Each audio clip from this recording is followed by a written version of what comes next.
Hello, everybody. Welcome back to the Finally Feel Free event. I have such a special guest today, rated 10 best women's dating experts of 2023 by datingadvice.com. Sarika Jain is author of the number one best-selling book, The 90-Day Soulmate Plan, and founder of Soulmate Academy. Her unique approach encompasses everything from uncovering relationship patterns and closing one's X-files to practicing self-love and mindfulness in dating and relationships. Through her work, she has found that women have untapped potential in their feminine power that, when activated, makes them an instant magnet for lasting love. Sarika's background includes an MBA from the Wharton School and working Wall Street for 15 years before deciding to pursue her dream full-time of creating a movement around healthy love and fulfillment for women. She's fondly known as the love sorceress by her clients. She's happily married with her soulmate and is the mother of 3 little ones. Sarika, welcome. Hi, Aishwarya. So excited to be here. So good to be here with you today. And today we're talking about how to unleash your feminine power to magnetize love and abundance into your life. So Sarika, how would you describe feminine power? Because it's like a buzzword right now and everybody's got their own version of it. So how would you describe it? It's so funny. Before I got on the call today, I was like, feminine power. It's so ineffable, right? It's like when someone asks me what love is. And even though I'm a love coach, it's like, ah, you know? Exactly. Um, Yeah. but to me, feminine power is Shakti energy. It's the natural vital force that flows through us and, makes us come alive and kind of like drives us to the next thing.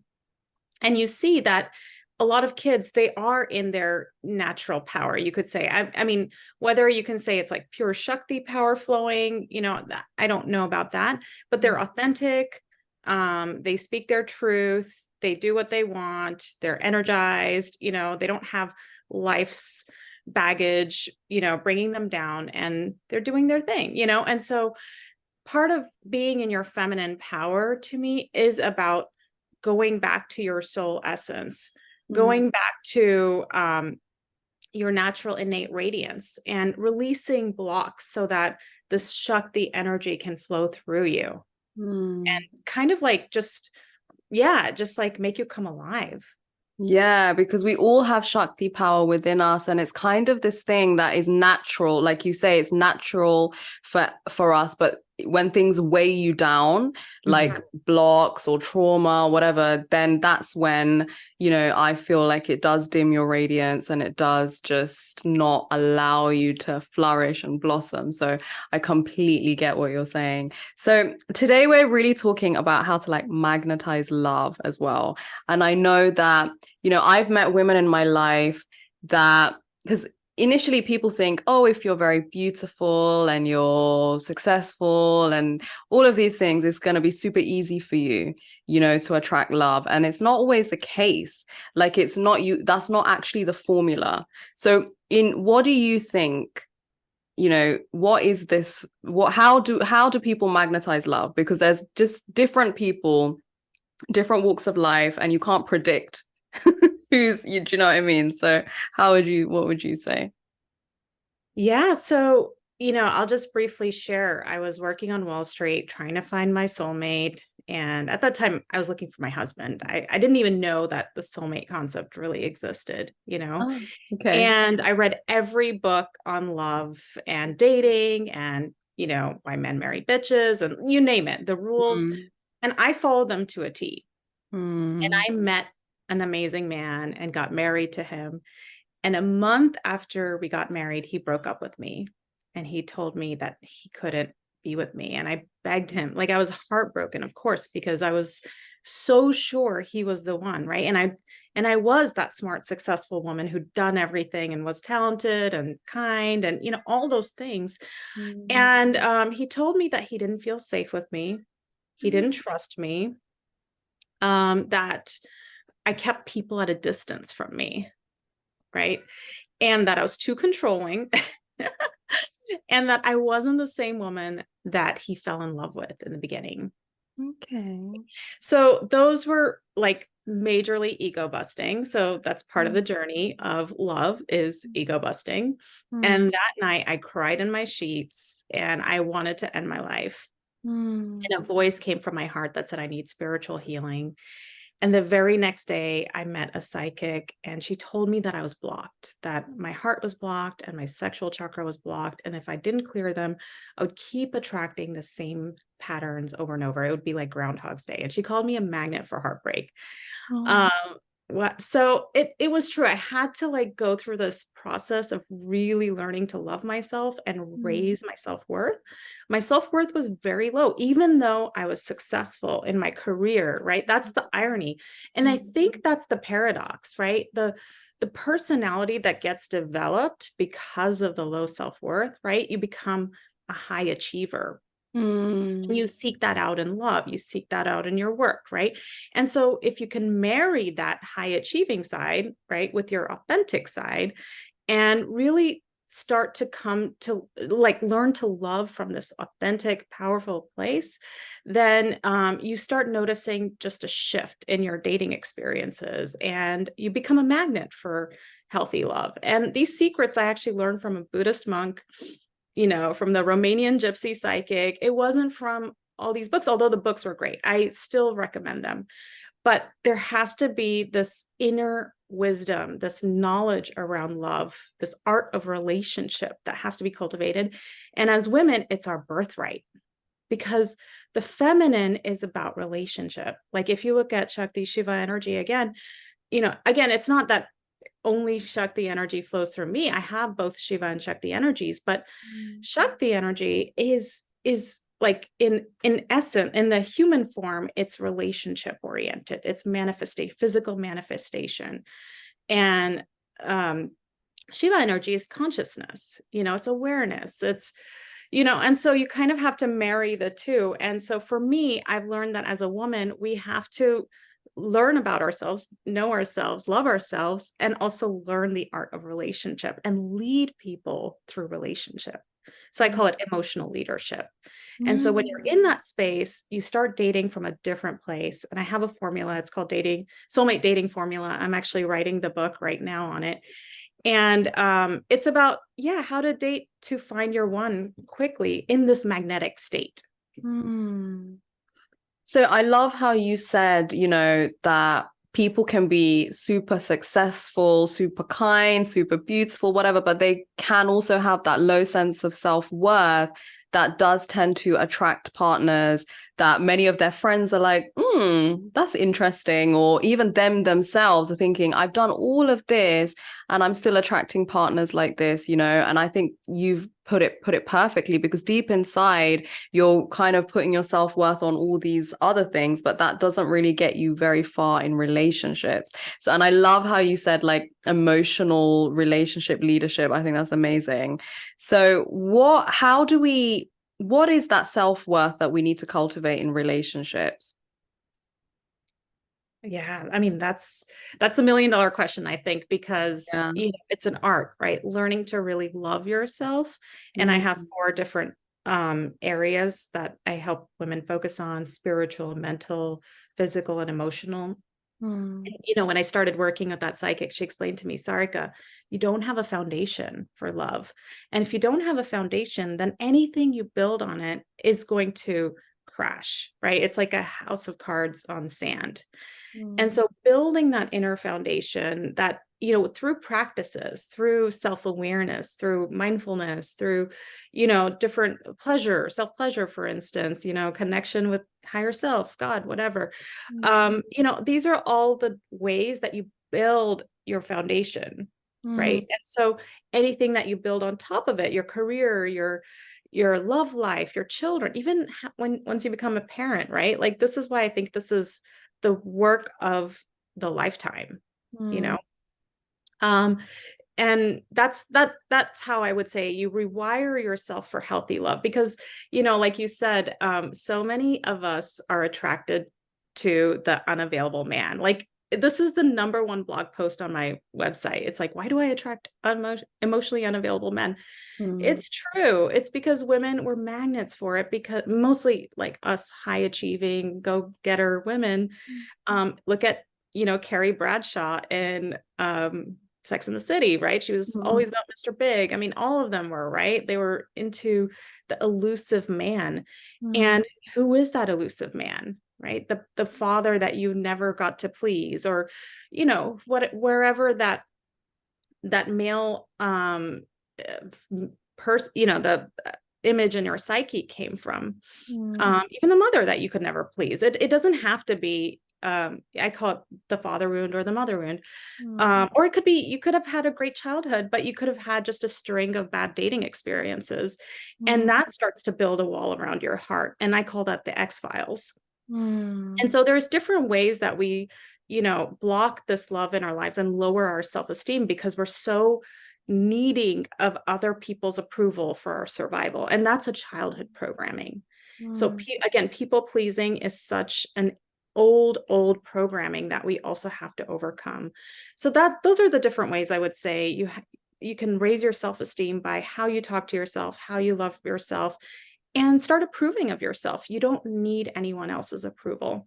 I love that. And so in your experience, how did it feel like inside of your body and all of that kind of stuff? What was the difference between when you had that first marriage and how that felt, and then when you did all the work, how did it feel after?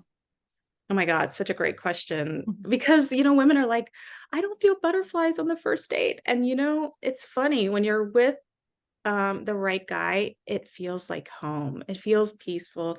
And for the person who's uninitiated, it can even feel boring. You might even feel like that tinge of like familiarity, like, wow, this person's been in my life for a long time. And maybe initially you might not even be attracted to the person, because again, that's like resonance is it's an energy match. Okay. So what happens is when two people are dating, they're both in different resonance because they're both working on their own thing, Mm. right? Slowly over time through dating. And this is why I recommend women date more than one man, because, it takes time to get to know someone and for Mm. your lives to come together and for you to begin to resonate, where a guy is into you, or he's the right one if he shows up for you, and it's been several months and you're like, wow, like he's dependable, he's consistent, he brings out the best in me, Mm. he doesn't make me crazy and anxious and all those things, Mm. which we're so used to. We're used to the adrenaline, we're used to the cortisol, right? Those are the hormones of the unhealthy relationship, whereas the hormones of the healthy relationship looks like oxytocin, a lot of oxytocin. Actually, oxytocin is the attachment building hormone, right? Mm. So what it feels like when you're with the wrong person is it feels like butterflies. You're like, yay, I did it. It's very ego driven. It's, I got the ring on my finger. We can get settled. We can think about wedding planning and buying our home next. Like, it's very logical. Whereas when you're falling in love, it's not logical. It's unreasonable. Mm. Love is unreasonable, right? Mm. You can't even, if someone tells you, why do you want to marry him? There's no reason, because you love him. you Mm. know it's ineffable. Yeah. Love makes you do those courageous things. Mm. Yeah, because it is like when you have a tick list, which I'm not completely against, but there's a way to do it. But just definitely, like, we've all been there when we've been in relationships. There's loads of like highs and lows, and then the programming around us is telling us like that's okay, like that's just part of whatever. But do you think in the early stages that it should be more calm and smooth and kind of like building slowly, or do you think it's that instant attraction and like there's a lot of highs and lows but you're trying to figure it out? I know people say that's unhealthy, so what do you think? Again, this is why I really try to have women practice self-love first and mindfulness first, because dating doesn't have to be dramatic. You can approach dating in somewhat of a detached way, where you're just going on dates, you're communicating with men online, and you're feeling it out. And if something is great, wonderful. If something isn't great, that's fine too, and just learning to have that equanimity. So there's 4 faces of love, and according to Buddhism, it's the Brahma Viharas, and joy, equanimity, loving kindness, and compassion. Those are the 4 faces. So if you do that work of cultivating that within you, then you're not going to be out there analyzing each guy you're dating, right? That's part of the problem. We go into a date wondering, is he the one? Is he the one? Am I wasting my time? Oh my God, he didn't pay for me. Oh my God. Of course, all of that can feel dramatic. He didn't text me after I got home. He didn't call me the next day. Does he like me? Does he not? And I will tell you, I have so many anomalies and stories. One of my clients, she met this wonderful guy. They went on a great date. And then a week goes by, he didn't write to her. Or 2 weeks goes by. And then she finally called. She was about to blow up. And I was like, Sanana, just practice. Let's practice mindfulness, continue contacting other guys, and contact him. And it turned out he had fallen really sick. And she went and dropped off chicken broth for him. And now they're together with a baby, And so you just don't know what's going on in another person's life. So approach dating from a place of I'm just getting to know people. And every man on the dating journey is a gift, is someone I can learn from, because everyone is being brought to you to reveal something to you. Yeah, wow. So what do you say about all these? Because there's, social media has blown up with all these rules, women have to be like this, they have to expect that, men have to be like this. There's a lot of that out there. And I think some of it is rooted in traditions that work. Some of it is forward thinking. What do you think? Because I know that a lot of the books out there do talk about certain ways that women should behave to kind of get what they want. What do you think, Sarika? It's been a while since I've read them, but I sometimes advise them. Patty Stanger had a book out, and I'm just forgetting the name of it. And I have a client and I'm like, read her book, be that, intentional, badass woman who wants to find her husband. There's nothing wrong with that.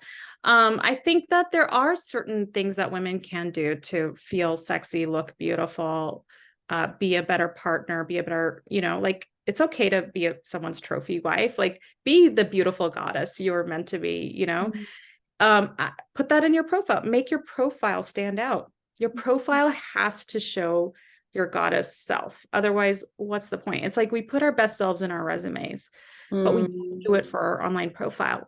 And it's why are you setting yourself up for disaster or failure if you're not investing in the right ways in your dating experience?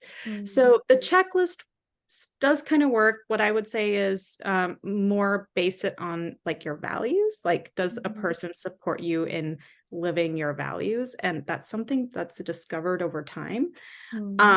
Height, weight, ethnicity, religion, distance, those are all filters that we put, but I would say don't put those, because you don't know what package your partner is going to come in.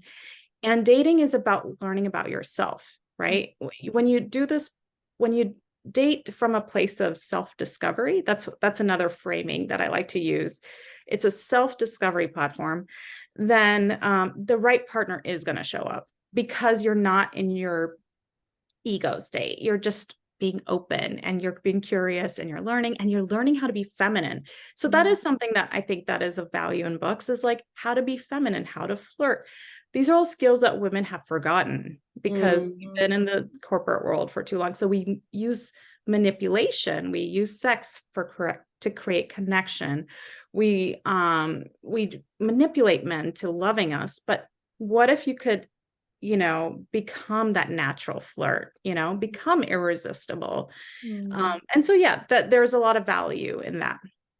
Yeah, I think it's really interesting because my take on all of this is like when you kind of heal your, and this is the work that I do with people as well, like when you heal your kind of intuition and you tap into that authenticity, it's like I always say just don't force anything. Like forget the rules are there to kind of maybe help you with your self-worth and stuff, but once you tap into your own authenticity and you just flow and you're not forcing anything, you'll have that guidance inherently within you to and I love that you talked about your client because when she didn't hear from him for 2 weeks, people would be like, oh no, he's not interested, like move on, don't contact him again.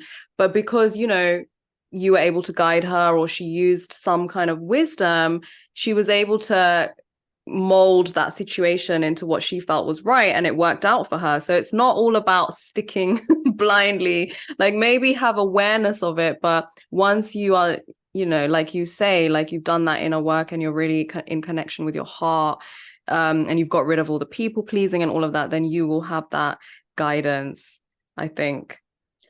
Totally. Yeah. It's true, but I still feel like we're so unprepared for dating, like because we're the first generation that's Mm. dating. If you think about it, our previous generations didn't date the way we did. My parents had arranged marriage. So, dating to find your life partner is an art. Mm. Yeah, so true.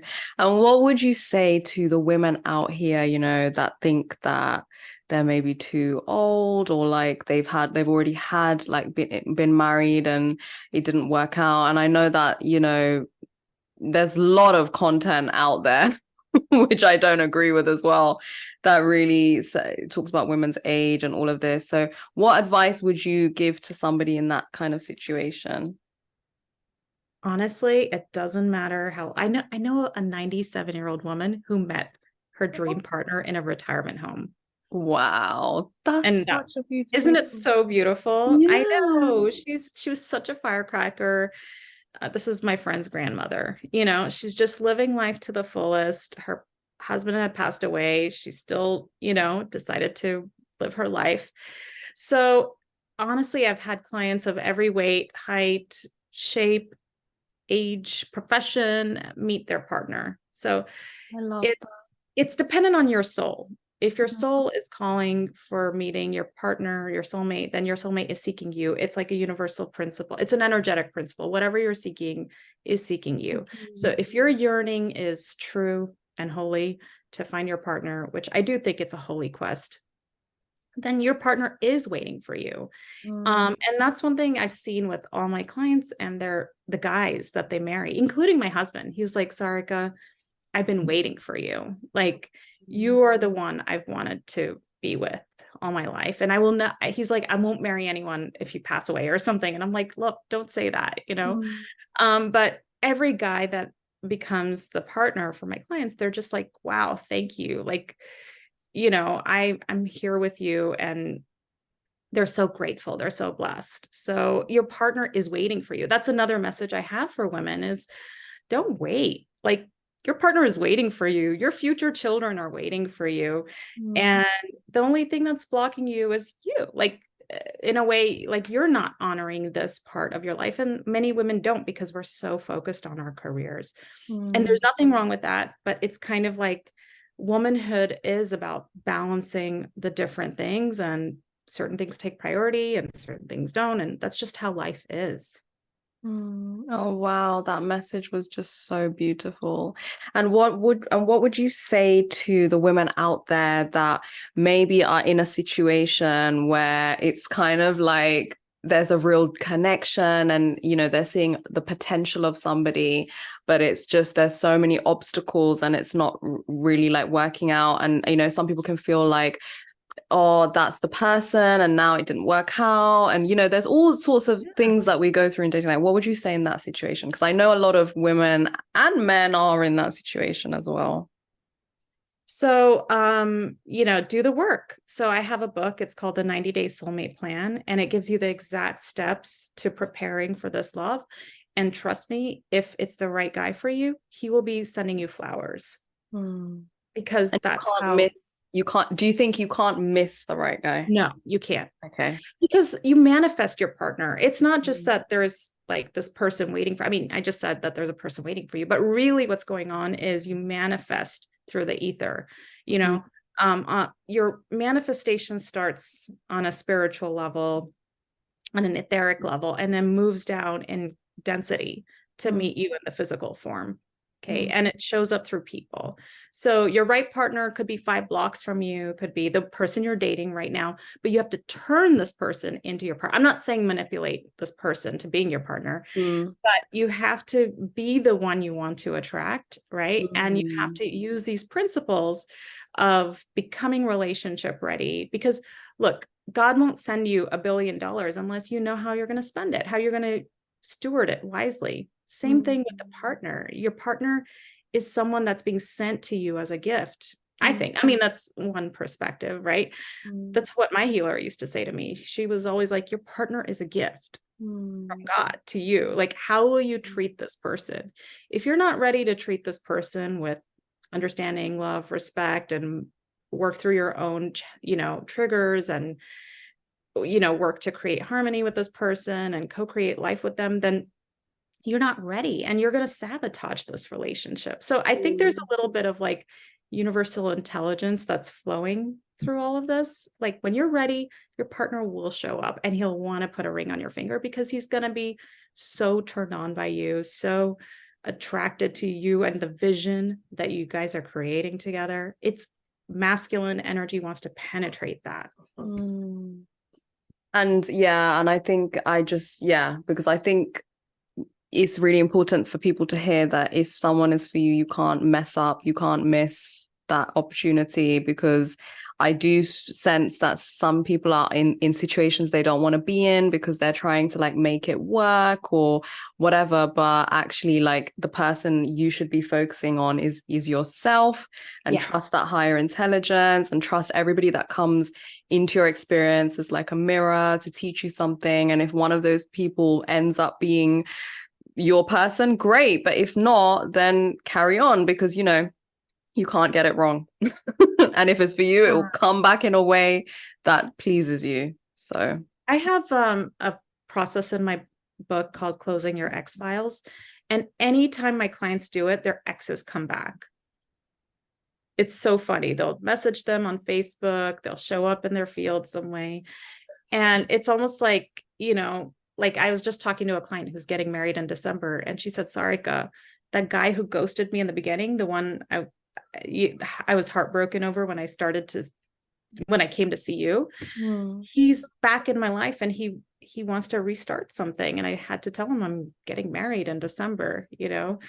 And that guy was very similar to the person she's going to marry right now, actually. So my ex was very similar to my husband. It's so funny. And in a lot of ways, their names were actually very similar. So you can't get this wrong. The universe has cosmic laws working, you know, and I really have seen that if you cultivate the conditions for love, then it's like a garden. I see it as a love garden. If you're cultivating your love garden, then love is going to bloom. You're planting the qualities that you want: compassion, kindness, equity, whatever words. And then you're going to attract that. You're going to find someone who wants to garden that garden with you. You know, that's so beautiful. And we'll put all your links to your books below and all of that. But could you just share a little snippet about the Closing Your X Files, like how that works or something? Just anything you want about that. Yeah. So in my work, I found that 67% of women have not closed their X Files. So what does that mean? They're still angry. They're still confused. They're still wishing he could come back. You know, they're still like wondering what they did wrong. I think that's the big thing, is it creates a belief in you that maybe there's something unlovable about me, which is why it didn't work out, right? Even if you ended the relationship, it's so funny. It doesn't matter. The ending of a relationship feels like an ego death on some level, and it's painful. It creates a heart wall. So the process that I guide women through is around, you know, looking at their relationship, becoming really clear what their feelings and needs were during the relationship, like all the highs and the lows, understanding their role in it, And then I have them write a letter to this person, and you don't have to send it. Okay. And then you do some prayers, and you do energetic cord cutting. Okay.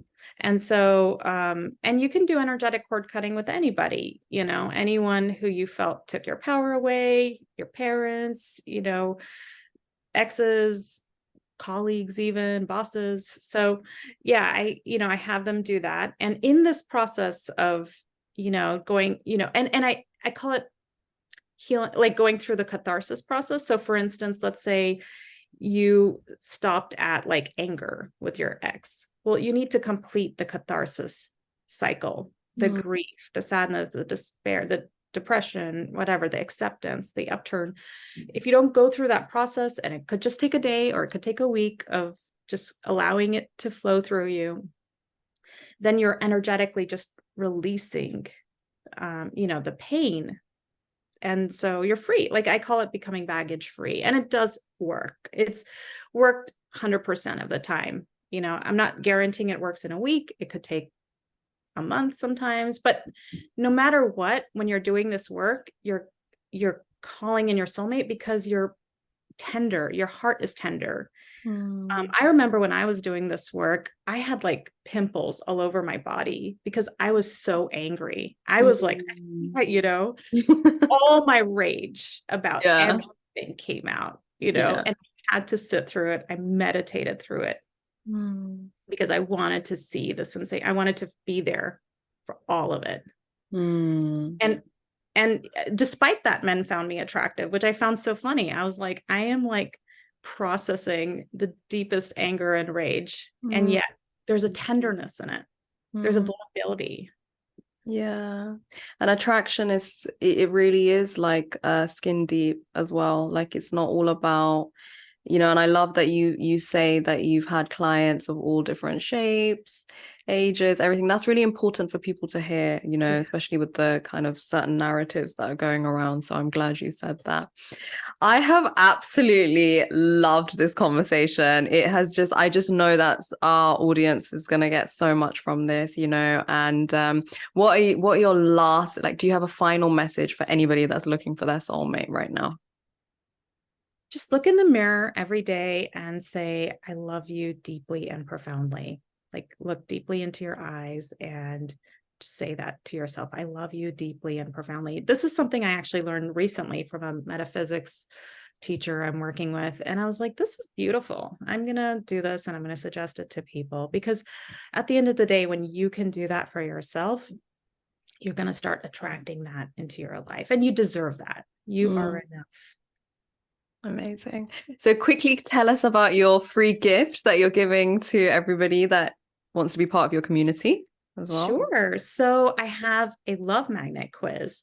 So basically, when you take the quiz, you learn about your Indian goddess archetype. Wow. And you also learn about what signals you're sending to men and what types of men you're attracting into your life.